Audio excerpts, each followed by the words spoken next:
घोडं पेंड खाते ना ते केवळ तुझ्या अटींमुळे बरं का.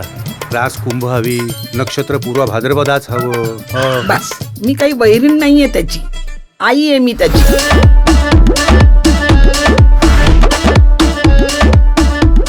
कुंभ राशीच्या आणि तृतीय योग असलेल्या मुलीशी लग्न झालं ना तर माझ्या जितूचा भाग्योदय होणार आहे. मला ना कवळी लागाच्या वयात हळद लागेल बहुतेक. होईल रे, प्रत्येकाच्या नशिबात त्याची त्याची भाग्यलक्ष्मी लिहिलेली असते. माझ्या अमृताची अट मान्य असेल अशाच घरी माझी मुलगी सून बनून जाणार. माझी अट ही आहे की माझी आणि माझ्या होणाऱ्या सासूची पत्रिका जुळली पाहिजे. भारत आणि पाकिस्तान यांचे नुसते नकाशे बघून सुद्धा जेवढं वितुष्ट जाणवत नाही त्यापेक्षा जास्त वितुष्ट या दोन्ही पत्रिकांमध्ये आहे.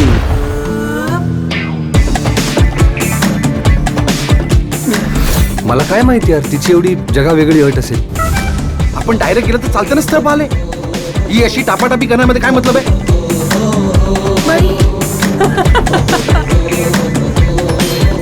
अटींचा डोंगर वैरीने स्वतःच उभा करून ठेवलाय.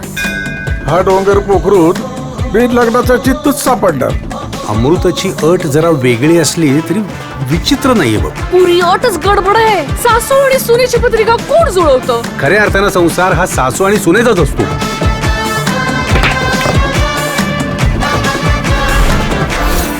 ताई मला सांग, कोण ऍक्सेप्ट करेल ग तुझी अशी अतरंगी अट? असेलच ना कोणीतरी जिला मी काय म्हणते ते कळेल. अहो काय तुम्ही बी काकू.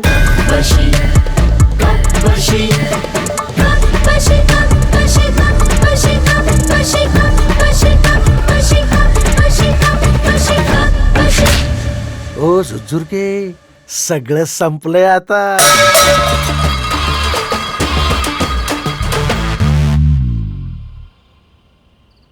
सासू सुनेचं नातं हे कब्बशी सारखं असतं. सून कप तर सासू बशी.